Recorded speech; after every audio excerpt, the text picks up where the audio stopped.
beautifuls, hi beloveds. I know I didn't use that in the last video I did.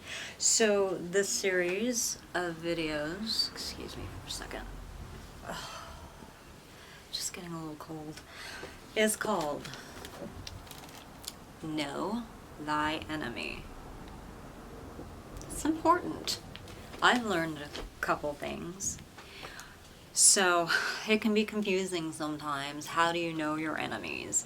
Because as I was just speaking about in the previous segment, I'll call that segment 1. Might as well call that one Know Thy Enemies 2. This is Know Thy Enemies part 2. That'll be cool. It's not easy.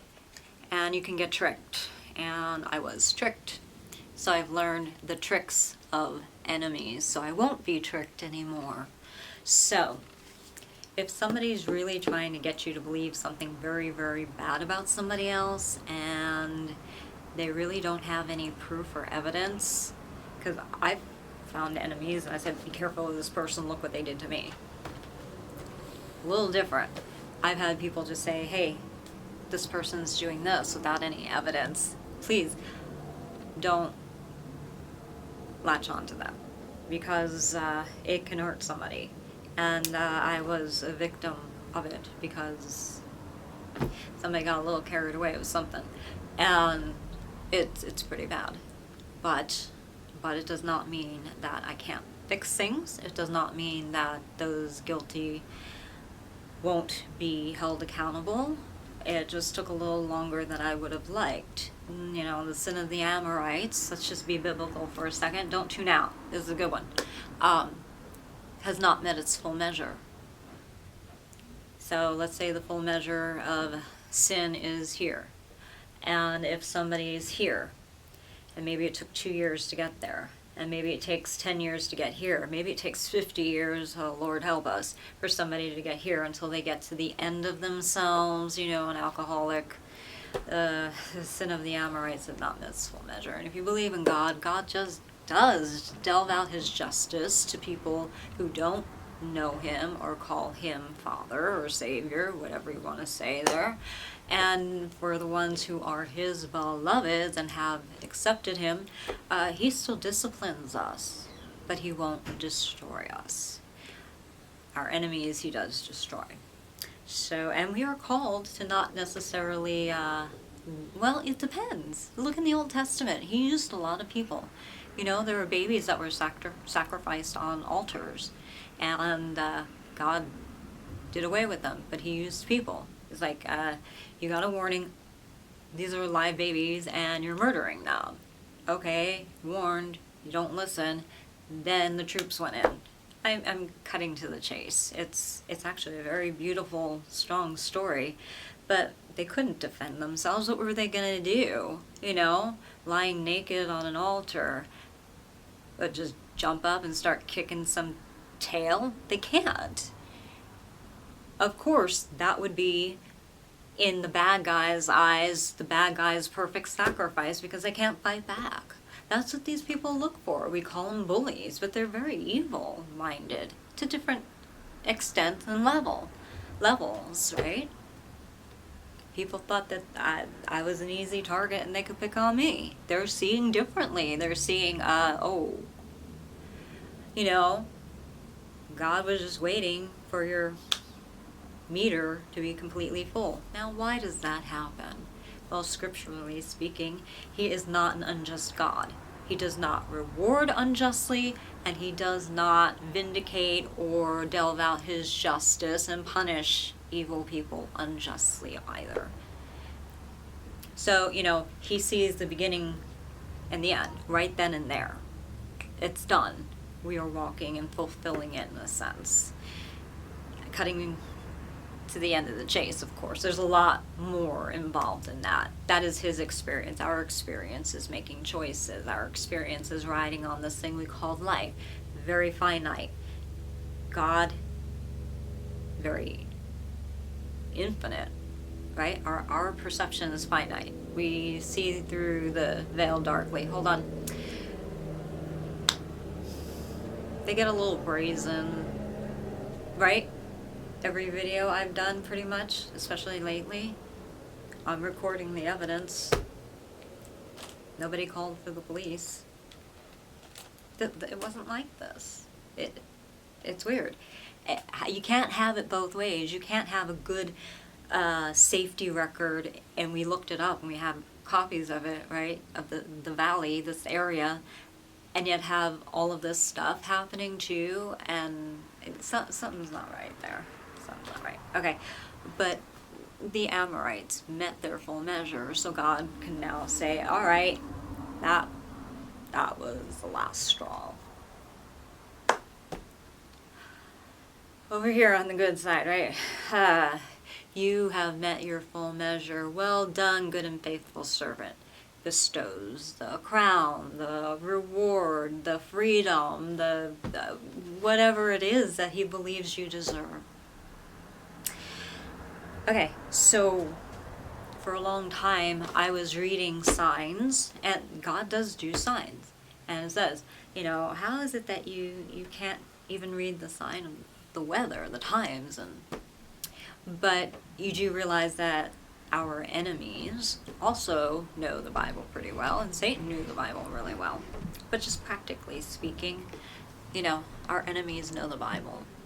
And they love to put Christians in a tizzy. You know, oh, there's a hurricane, let them think that God's delving out his justice. Well, it could be, maybe not. What if it's these, you know, corporations? There are great corporations, not all of them are weird or stink or anything like that. Some are really a little, stay away from me, okay? You know, what if they can control the weather? What if all that, you know, the dusting that's going on? You've seen our videos and our pictures. You've seen other people's videos and pictures. People keep blaming it on the government. I don't think it's the government. I think there are people that were propped up by the corporations and the government for sure. You know, that kind of turn a blind eye and say, oh yeah, let that pass. We didn't notice that. There, go spray your stuff. It's very toxic. You know, guys, put out your rain buckets the next time it rains. You can go to any kind of like, build your own little testing device and look it up on the internet. It's not hard to do. You know, get chlorine strips. There was a lot of chlorine in the last batch of rain. How to get there. And you can tell it's rainwater based on the elements that were in it and not tap water. Science. Not emotionalism. Science. I studied. And thank God I did. But you can figure things out this way. So I applied the same mentality, the same logic, the same, you know, litmus tests and everything. Logic quotients and probabilities and chance tables. You know how to do this? You really should figure it out because it is amazing. It will save your end. If you want to make a wise decision, do logic tables and then look in the Bible, or vice versa. It doesn't matter. They're both good. And I applied it, so I know how to detect my enemies now. First of all, my enemies love to repeat words that I spoke to my family in private to me, or text, or email, or on the phone. And these could be, well, these are usually new people that I don't know. But here's the interesting thing. I've also had an experience where it was coming from, you see how obnoxious they are? Yeah. That came through and the camera jogged. There's something wrong with those people. Yeah. Oh, what was I saying? Oh, and I had somebody kind of close to me, a family member, and I basically had to stop them and say, you tell whoever is telling you this stuff to knock it off. So how is it that my family is, not everybody in my family, what is the influence?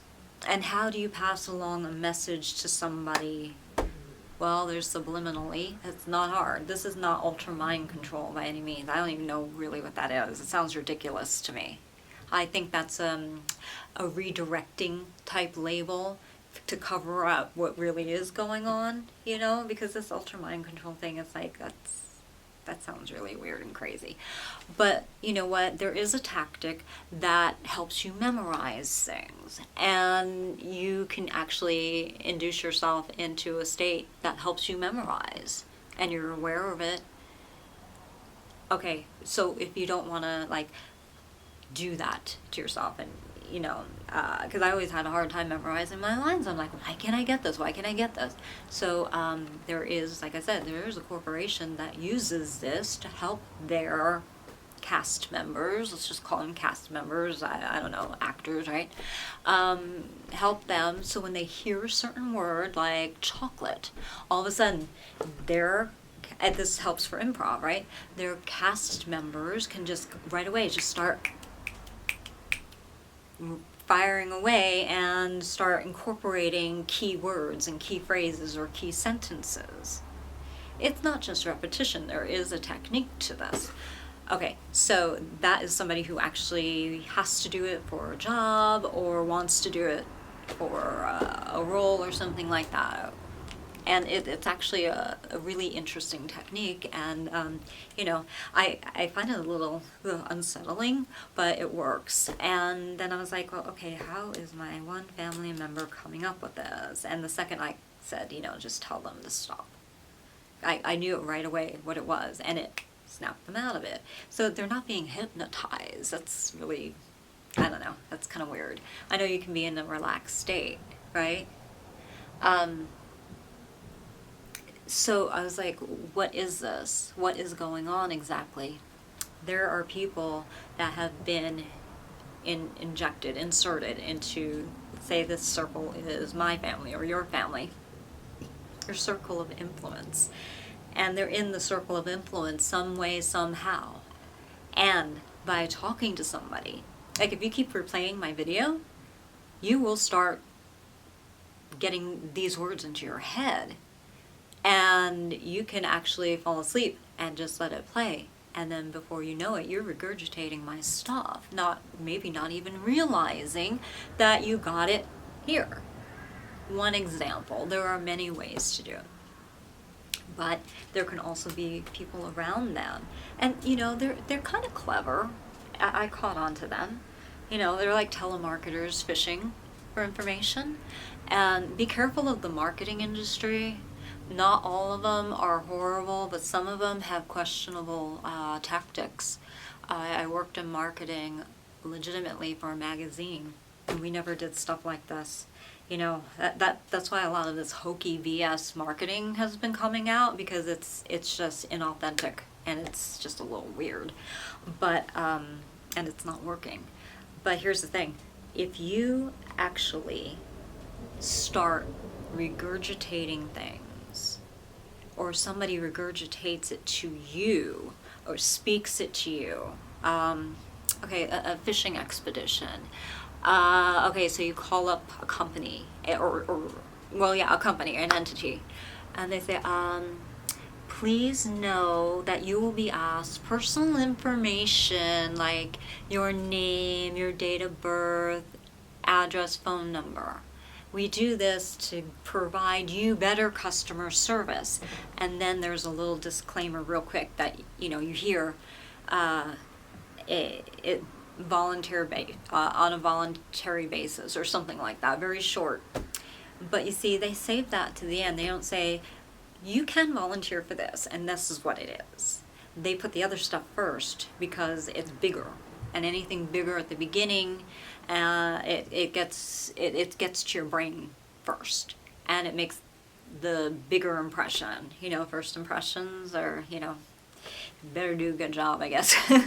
So you get this onslaught of information, and it puts a guilt trip on you almost. I mean, you and I were sitting here, right? You're listening, I'm talking, and you say, oh, I'll never do that. You actually have to be very aware, and I actually had to start writing myself notes on my hand before I made phone calls, or on my memo book or something to remind me to not give out information, because you don't have to give out your personal information like that. I mean, I get it, you need it for some things, you know, legitimately. But this stuff is just getting a little out of hand. And one of these places, I was like, wait, this place? Why do they need this?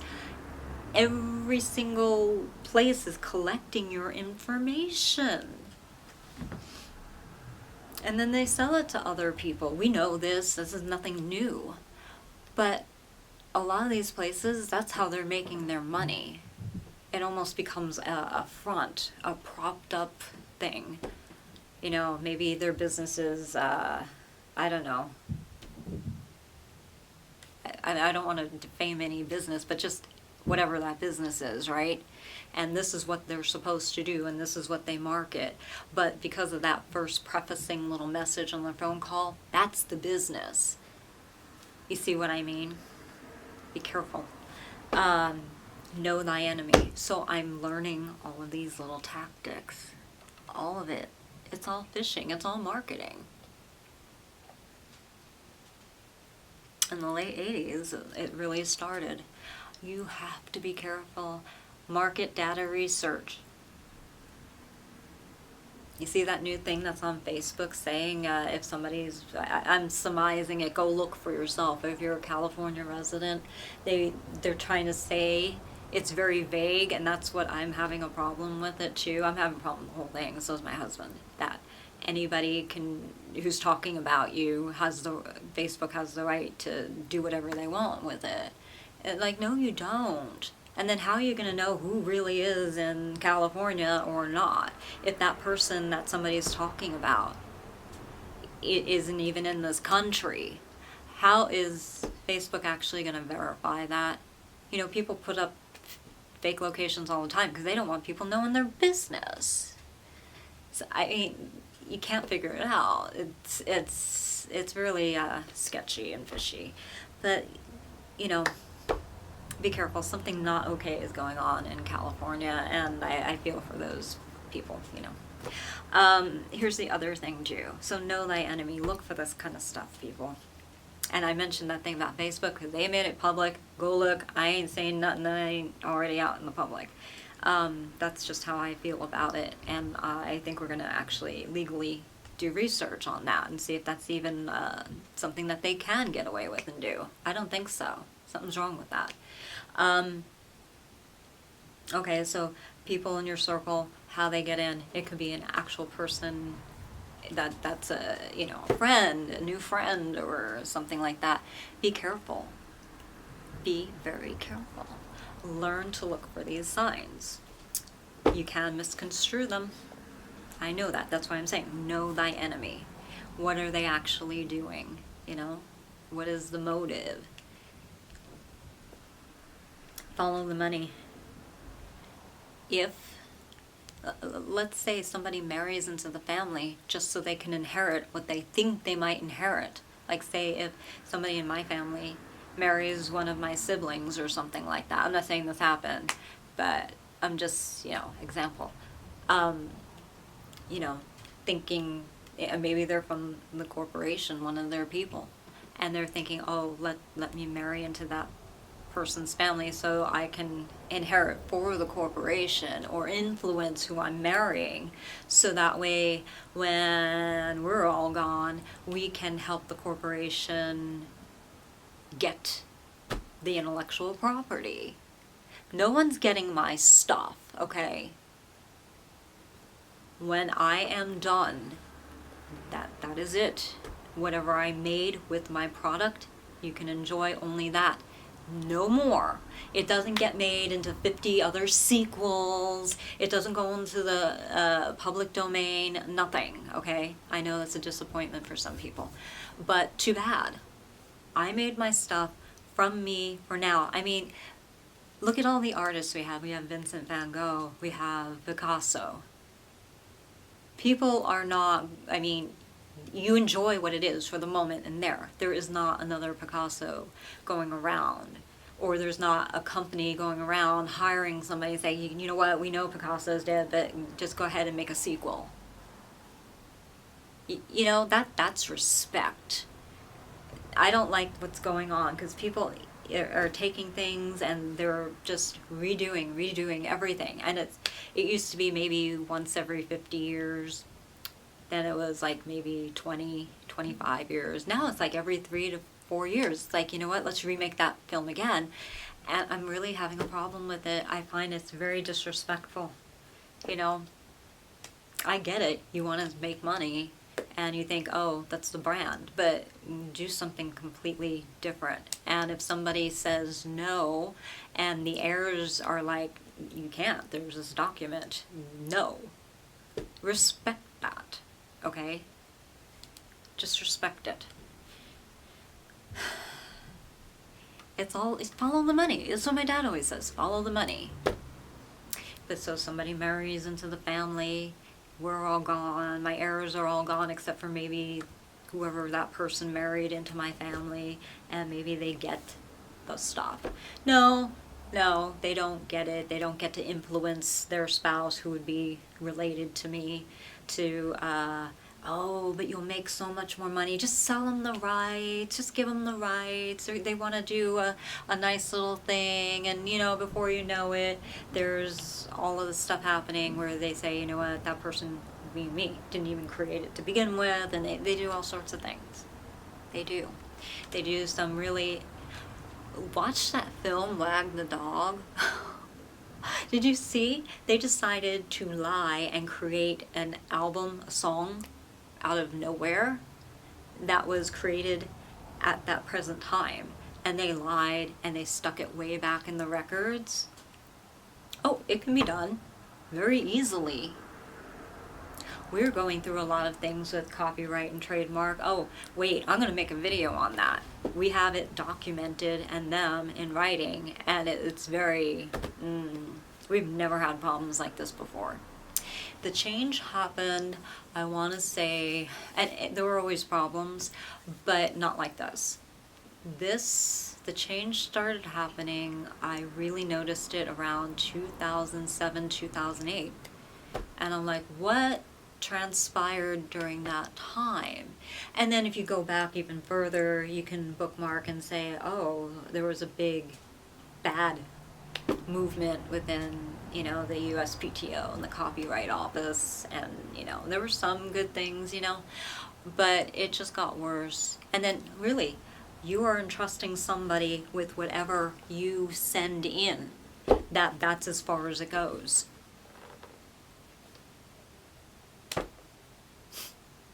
Oh, you better hope that's a good person. That's all I can say.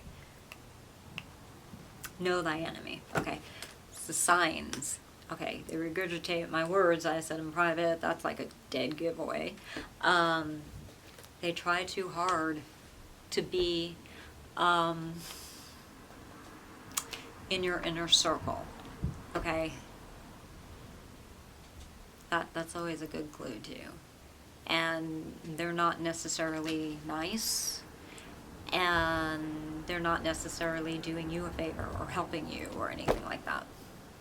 That's always a pretty good indicator there. Not always though. Not always. There could be signs that are like, well, okay, maybe this person just has a hard time adjusting socially. That's happened too. The insidiousness is very hard to detect because I've met a lot of nice people. It's like nice whitewashed on the outside, and inside, like the Bible says, is like nothing, like a sepulcher, just very whitewashed, yeah. The outside is pretty, but there's nothing inside. When it's put to the test, it crumbles. When you actually crack it open and you see what's inside that person's heart, and it does reveal itself, believe me. It'll reveal itself, and then you will know. You will know. Satan came as an angel of light. He deceives many. The pearl necklace, right? That thing, it looks so beautiful. I've said this so many times, I'm sorry if I'm being redundant, but it's good for me to keep saying. Beautiful pearl necklace. You put it around your neck, oh my God, it looks so beautiful, and oh look, you know, and it costs a lot of money, and it's a status symbol. And then before you know it, that pearl necklace is a rope noose around your neck. Why? Because you bought into the lie that it represented. And I'm not saying that everybody wears pearls is seduced by the dark side here. I'm using it as a little bit of a metaphor. And the metaphor is that not everything that is so beautiful, sparkly, and shiny is good for you, just like champagne. Okay, have a glass. Have 3 even. But is it going to be your addiction? That's the pearl necklace. You want to keep making money. It can be your addiction. You know, you get away with it. You steal. I got away with it once. I'll get away with it again. And you keep doing it and keep doing it. I was just having a conversation with my brother about this. It's funny because he kind of touched upon a lot of familiar words that my son and I were speaking. So it's just like, very interesting. And the timing too. But here's the thing. If you do not recognize, you know what, this needs to be respected, just like in the Lord of the Rings, the ring that Frodo had, Bilbo before him, and then Isildur, right? I think it was before them. You will be in trouble. It's very enticing. It calls to you. And before you know it, you're wearing the freaking necklace all the time. Greed, okay? That is what drives a lot of people. It can be a very addictive behavioral pattern, so be careful about that. But that behavioral pattern of addiction shows through. And once again, it will reveal your enemy. Or at least a person who's crying out for help, who's succumbing to addiction. That could be too. Be very careful. But knowing thy enemy. What other things have I noticed? Oh my gosh, what haven't I noticed? People who lie all the time. I'm not talking about you're not giving them enough time to explain things. I'm talking about, you know, like with me, it's like I knew somebody was regurgitating words I had in private conversation because I had my private conversation recorded. And I was like, how are you memorizing it? You know, it took us a while to figure stuff out. And I'm like, oh, gee, thanks. You know, because that's not a coincidence. This has never happened to me before in my life. You know, it's not like you could be talking about things and say, oh, you know, I was just thinking, and you say the same thing at the same time, but it's not like a paragraph. You know, it might be a couple words, maybe 3. With me, I've only had it happen like, you know, maybe 2 words, but it's a 2-word phrase, like, oh crap, you know, and you say it at the same time. That happens too, unless you're rehearsing for a play and it says in unison say all this. That doesn't happen unless you rehearse it, right? So that was also another tip off right there.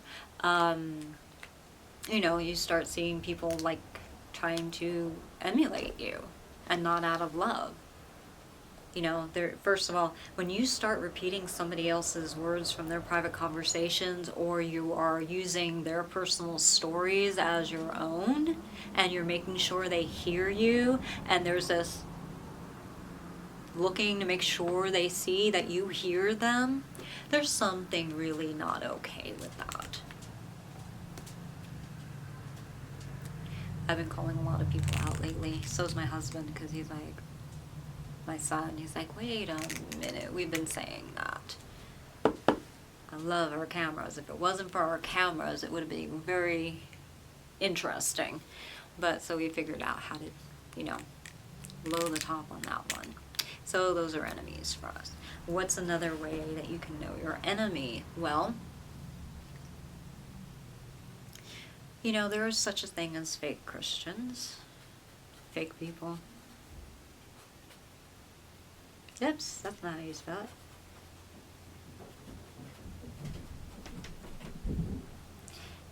Be careful of these, beloveds.